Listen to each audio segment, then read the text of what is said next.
Hello students, welcome to the class Gyandeep के इस session में आप सभी का स्वागत है। क्लास 12 फिजिक्स कक्षा 12 भौतिक विज्ञान के पिछले टॉपिक्स के ऊपर जिनके ऊपर हम चर्चा कर रहे थे, आज उसी सीरीज को आगे बढ़ाते हुए हम लोग आवेश के क्वांटमीकरण यानी क्वांटाइजेशन ऑफ चार्ज पर आधारित एक न्यूमेरिकल करेंगे।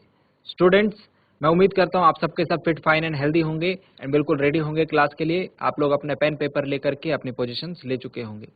अपनी पिछली क्लास में हमने बच्चों आवेश के क्वांटमीकरण के ऊपर बात करी थी, यानी क्वांटाइजेशन ऑफ चार्ज के ऊपर। इसमें हमने क्या सीखा था कि आवेश के स्थानांतरण की प्रक्रिया में निश्चित आवेश ही एक वस्तु से दूसरी वस्तु में स्थानांतरित हो सकता है, यानी जो अमाउंट ऑफ चार्ज होगा that is going to be fixed. Fixed मतलब कितना फिक्स्ड? वो हमेशा इलेक्ट्रॉन पर जितना आवेश होता है, यानी जो मूल आवेश होता है, फंडामेंटल चार्ज होता है, जिसको हम 1.6 इंटू 10⁻⁻19 कूलाम बोलते हैं, इसके मल्टीपल में होगा। यानी इसका 1 गुना, इसका 2 गुना, इसका 3 गुना, इसका 4 गुना, इसका 100 गुना, इसका 500 गुना, इंटीग्रल नंबर में है ना। इसका आधा गुना, इसका 3/2 गुना, ऐसा नहीं, ठीक है।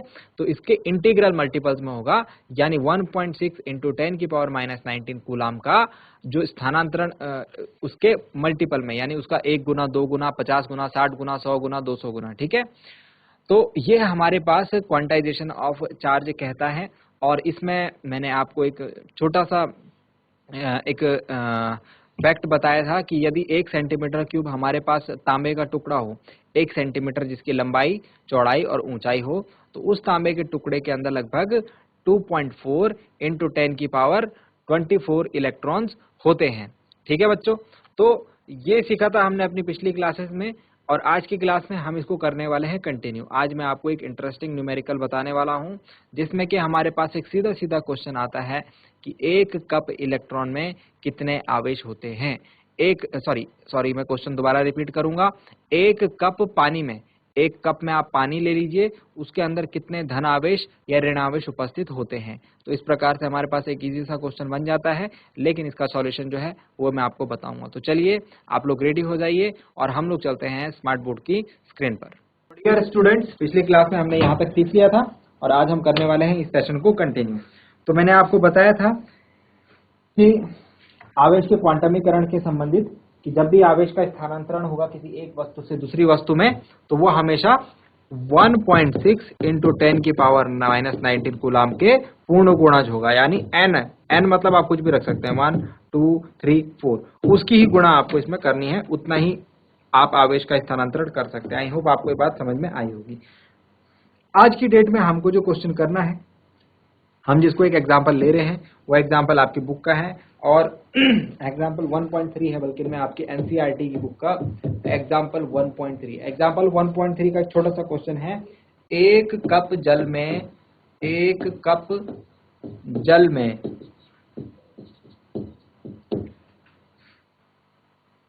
कितने धन तथा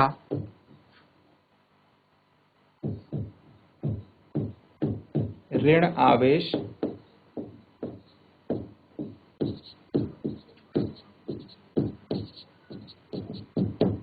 होते हैं। क्वेश्चन को मैं दूसरी लैंग्वेज में लिख लेता हूँ, इंग्लिश में लिख लेता हूँ। How many positive and negative charges are there in 1 cup water। ठीक है, छोटा सा न्यूमेरिकल है। अब इसका सॉल्यूशन देखिए। इसके सॉल्यूशन को समझने के लिए हम लोग एक चीज अज्यूम करते हैं। देखिए, मैं हिंदी लैंग्वेज यूज कर रहा हूँ, आप उसी चीज को मैं इंग्लिश में भी बोलूंगा। दो लैंग्वेज में अगर न्यूमेरिकल लिखूंगा तो काफी लंबा हो जाएगा, तो दोनों लैंग्वेज में बात कर रहा हूँ। लेट अस सपोज कि 1 कप जल में कितना पानी आता है। पानी की मात्रा 250 gram. Let us suppose the amount of water in 1 cup water is 250 gram. ठीक है। अब आपको ये भी पता है कि जल का जो जल का जो अणु द्रव्यमान होता है, जल के एक अणु का द्रव्यमान, देखो जल को हम कैसे लिखते हैं, जल के एक अणु को हम कैसे लिखते हैं, जल का एक अणु कैसे लिखते हैं, H2O लिखते हैं, है ना। हाइड्रोजन का जो द्रव्यमान हो गया इसमें 2 ग्राम हो गया, और ऑक्सीजन का कितना हो गया, 16 ग्राम हो गया, है ना। ये चीजें आपको याद होंगी। हाइड्रोजन का एक अणु का द्रव्यमान, एक परमाणु का द्रव्यमान 1 ग्राम होता है, यहाँ पर 2 हाइड्रोजन है तो 2 ग्राम हो गए, और ऑक्सीजन का 16 ग्राम होता है, तो 16 और 2 देखा जाए तो 18 ग्राम हो जाएगा, ठीक है। तो हम बात करते हैं जल के एक अणु का द्रव्यमान, जल के एक अणु का द्रव्यमान यानी 1 मॉलिक्यूल का mass of 1 molecule of water is 18 ग्राम, ठीक है। ये बात भी क्लियर हो गई। अब आप जानते हो कि इसमें 18 ग्राम है। अब एक बात ध्यान देना कि एक मोल में, ये थोड़ा जो मोल कॉन्सेप्ट है आपका केमिस्ट्री वाला, उससे रिलेटेड मैं बता रहा हूं। एक मोल में अणुओं की संख्या कितनी होती है, एक मोल में अणुओं की संख्या कितनी होती है,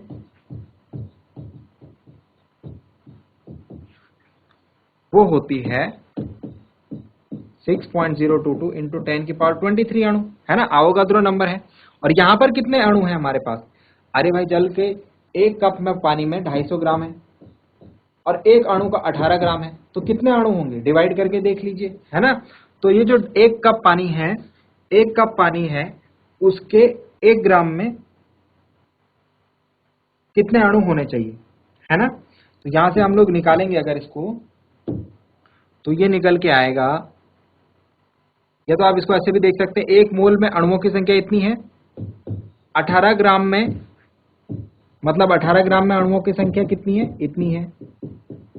एक मोल क्या हुआ, एक मोल ये हुआ, जल का एक मोल ये हुआ, ठीक है, जल का एक मोल ये हुआ। और इसका अभी हमने फाइंड आउट करा था, इसका अणु का द्रव्यमान कितना आ रहा था, 18 ग्राम, ठीक है। तो मतलब एक मोल में कितना द्रव्यमान है हमारे पास, 18 ग्राम। तो एक मोल में कितने अणु होते हैं, 6.022 इंटू 10 की पावर 23, मतलब 18 ग्राम में कितने अणु होंगे, इतने। 1 ग्राम में कितने होंगे, तो इसको 18 से डिवाइड कर देंगे। और 250 ग्राम में कितने होंगे, तो इसको 250 से गुणा कर देंगे। तो आपके पास जो कैलकुलेशन आएगी वो कुछ ऐसी आएगी, इंटू 6.022 इंटू 10 की पावर 23 अणु, ठीक है, इतने अणु होंगे। बात समझ में आ गई। हमको पता लग गया कि जो ये 250 ग्राम जल है इसमें कितने अणु हैं जल के, ठीक है। तो 250 ग्राम जल में, यहां पर मैं लिख देता हूं इन शॉर्ट, इन सबको हटा देता हूं। अतः 250 ग्राम जल में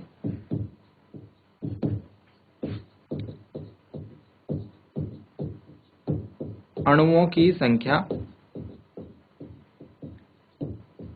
बराबर ये जो नीचे हमने लिखा हुआ है, 250 ग्राम जल में कितने अणु होंगे, 250 बटे 18 इंटू 6.022 इंटू 10 की पावर 23 अणु, 10 की पावर 23 अणु, ठीक है, इतने मॉलिक्यूल्स होंगे।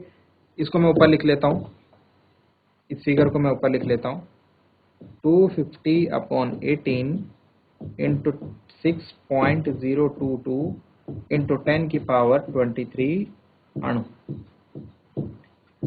चलिए, अब हमसे पूछा क्या गया है, आवेश, हमसे पूछा गया है आवेश। चलिए इसको नोट डाउन कर रहे होंगे आप, तो जल्दी से नोट डाउन कर लीजिए।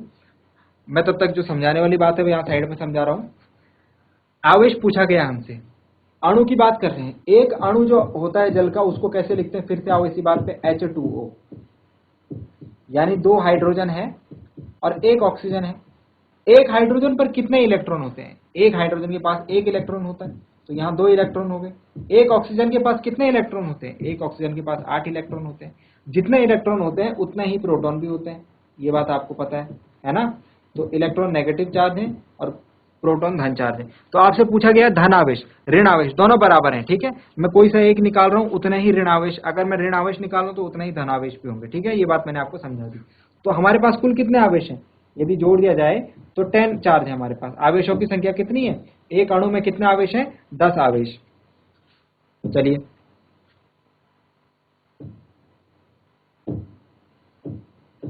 जल के एक अणु पर उपस्थित आवेश, charge on 1 molecule of water, charge on 1 molecule of water. ठीक है, 10 आवेश होते हैं, मतलब 10 ऋण आवेश 10 धन आवेश, तो मैं 10 लिख रहा हूं यहां पर सिर्फ। ठीक है, इसी एक प्रकार के आवेश की बात यहां पर कर रहा हूं।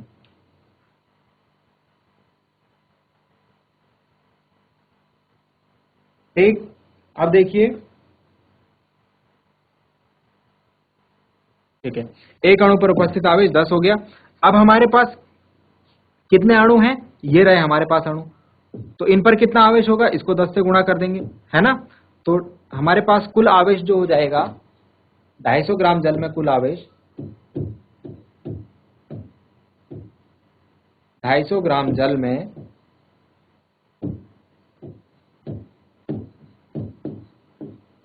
उपस्थित आवेश, तो हमारे पास पीछे क्या फिगर आया था,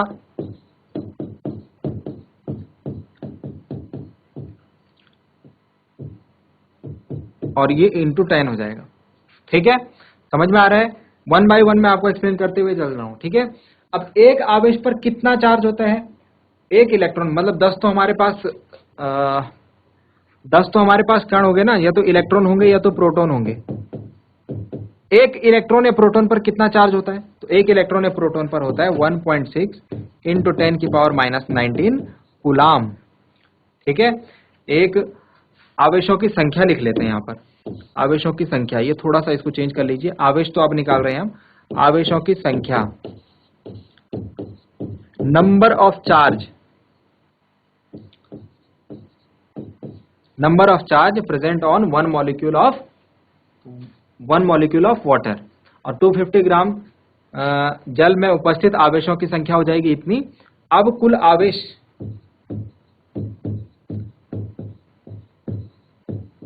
जो होगा 250 ग्राम जल में, वो होगा, इस संख्या को आपको इसके साथ गुणा करना होगा लास्ट में, 250/18 इंटू 6.022 इंटू 10 की पावर 23 इंटू 10 और गुणा ये, तो इतने कूलाम आवेश होगा बच्चों 250 ग्राम जल में। ठीक है, तो ये कैलकुलेशन आपको करनी है, और इसका जो आंसर आएगा वो आएगा 1.34 इंटू 10 की पावर 7 कूलाम्स, 1.34 इंटू 10 की पावर 7 कूलाम्स। कितना आवेश होगा, कितना चार्ज होगा 250 ग्राम जल में, दैट विल बी 1.34 इंटू 10 की power 7 coulombs. This will be our answer. ठीक है, एक छोटा सा इंटरेस्टिंग न्यूमेरिकल था, आई होप आपको मजा आया होगा करने में, आपको समझ भी आया होगा। चलिए एक बार फिर से एक्सप्लेन कर लेता हूं, हमको एक कप जल में कितने धन तथा कितने ऋण आवेश हमको निकालने थे। ठीक है, तो हमने देखा सबसे पहले कि एक कप जल में कितना पानी आ सकता है, तो 250 ग्राम लगभग पानी आता है। तो जल के एक अणु का द्रव्यमान 18 ग्राम होता है, और एक मोल में अणुओं की संख्या 6.022 इंटू 10 की पावर 23 होती है। यहां से हमने देख लिया कि 250 ग्राम जल में जो एक्चुअल में अणु होंगे जल के, वो कितने होंगे, वो हमको नंबर मिल गया। अब इन्हीं अणुओं पर चार्ज होगा, तो एक अणु पर हमारे पास 10 इलेक्ट्रॉन या 10 प्रोटॉन होते हैं, और एक प्रोटॉन पर 1.6 इंटू 10 की पावर -19 कूलाम होता है। तो उन दोनों संख्याओं को हमने इसके साथ गुणा कर दिया, और हमारा आवेश यहाँ पर टोटल फाइंड आउट हो गया कि कितना आवेश हमारे एक कप जल में है। ठीक है, आई होप आपको समझ में आया होगा। चलिए स्टूडेंट्स, तो ये कुछ इंपॉर्टेंट न्यूमेरिकल्स थे हमारे पास रिगार्डिंग आपके क्वांटमीकरण को लेकर के, क्वांटाइजेशन ऑफ चार्ज को लेकर के। अब हम लोग नेक्स्ट जो टॉपिक है, नेक्स्ट जो पॉइंट है, इसके ऊपर चर्चा कर रहे हैं, जो कि एक बहुत ही इंपॉर्टेंट टॉपिक है। तो नेक्स्ट जो टॉपिक है हमारे पास, वो है कूलाम का नियम, आवेशों से संबंधित एक बहुत ही महत्वपूर्ण नियम।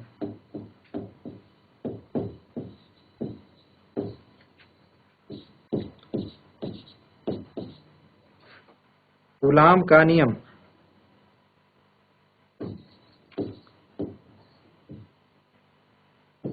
Coulombs law.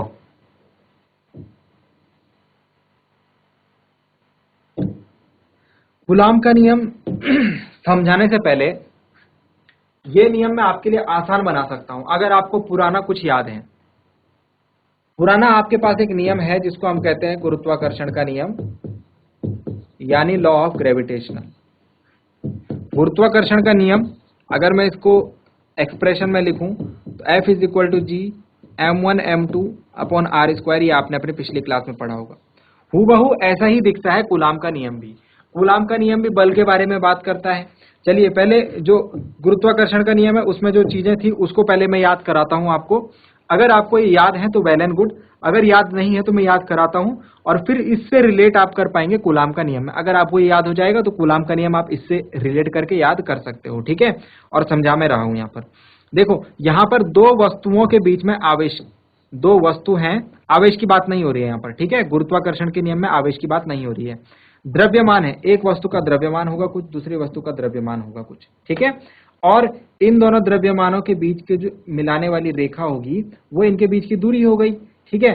तो गुरुत्वाकर्षण का नियम कहता है कि जो इनके बीच में लगने वाला बल होगा या आकर्षण का जो बल होगा, जो इन दोनों वस्तुओं के बीच में आकर्षण का बल लग रहा होगा वो कितना होगा, दोनों वस्तुओं के द्रव्यमानों के गुणनफल और के अनुक्रमानुपाती होगा और उनकी बीच की दूरी के वर्ग के व्युत्क्रमानुपाती होगा। यानी कि इसको मैं अगर तोड़ करके लिखूं तो ऐसे लिख सकता हूं दो पार्ट में।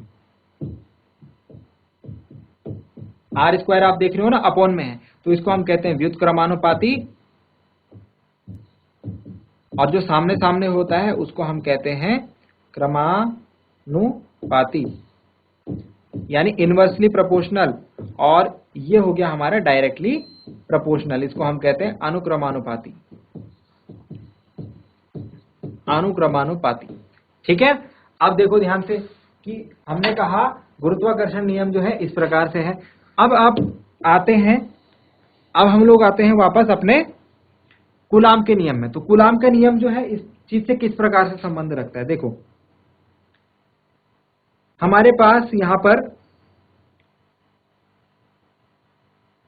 कूलाम के नियम में हम लोग दो आवेशों की बात कर रहे हैं। पहले मैं आवेश बना लेता हूं यहां पर आपके लिए।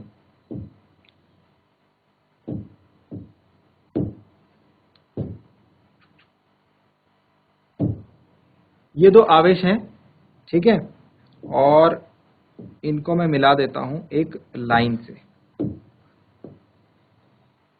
सॉरी डॉटेड लाइन से इनको मिलाता हूं। जरा समझना, ये डायग्राम वगैरह भी बनाने हैं आपको। चलिए,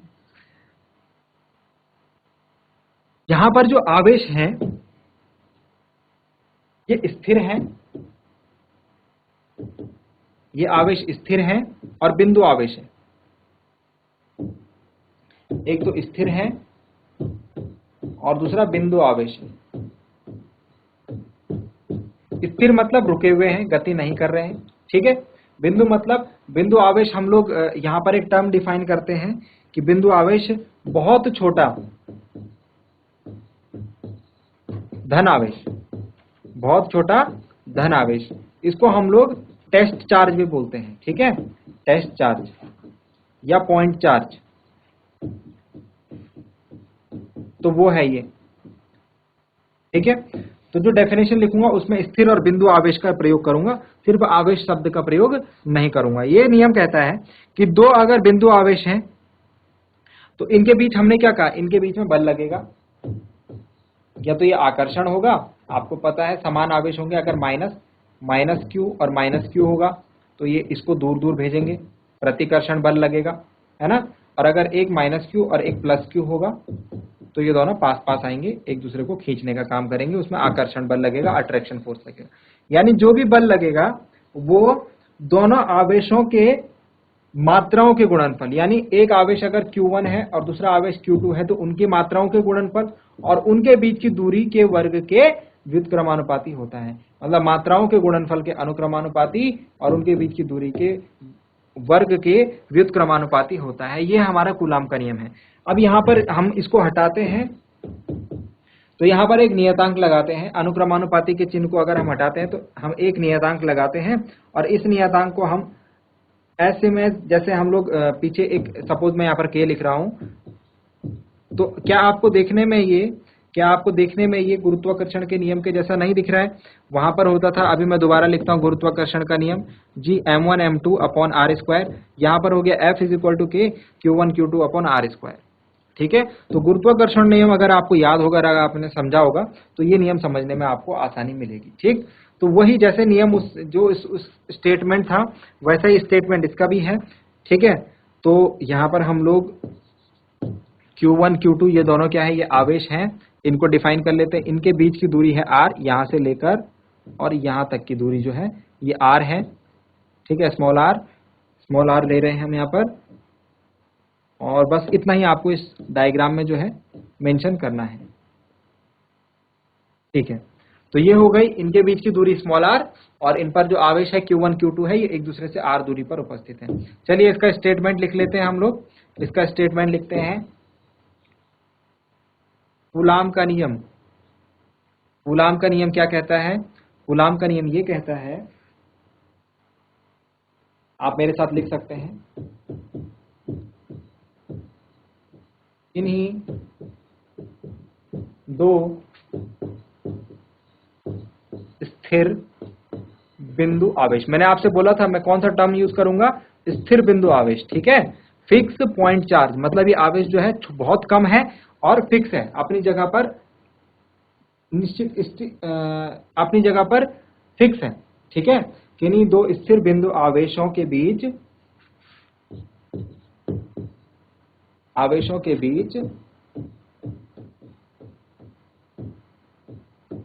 लगने वाला वैद्युत बल, इनके आवेशों के बीच में कौन सा बल काम कर रहा है? लगने वाला वैद्युत बल। अब इस वैद्युत बल के परिमाण को बताने के लिए कूलाम ने नियम दिया था। ठीक है, लगने वाला वैद्युत बल कितना होगा, अब ये बताएंगे कूलाम ने बताया लगने वाला वैद्युत बल कॉमा, तो इसको आप 2 पॉइंट वाइज भी याद कर सकते हो। पहला पॉइंट है दोनों आवेशों के गुणनफल के अनुक्रमानुपाती, दोनों आवेशों के या फिर दोनों आवेशों के परिमाण के। ठीक है, अनुक्रमानुपाती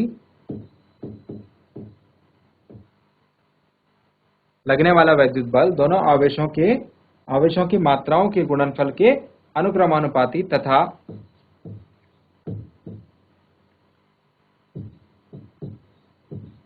उनके बीच की दूरी के वर्ग के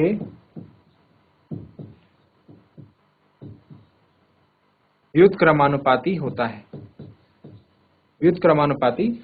है।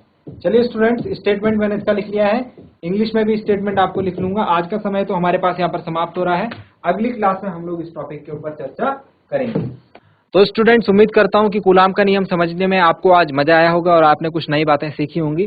कूलाम का नियम एक इंपॉर्टेंट नियम है जो कि आपकी परीक्षाओं में, आपकी बोर्ड परीक्षाओं में अक्सर पूछा जाता है, तो इसको आप इग्नोर मत कीजिएगा, इसको आप अच्छे तरीके से समझिएगा।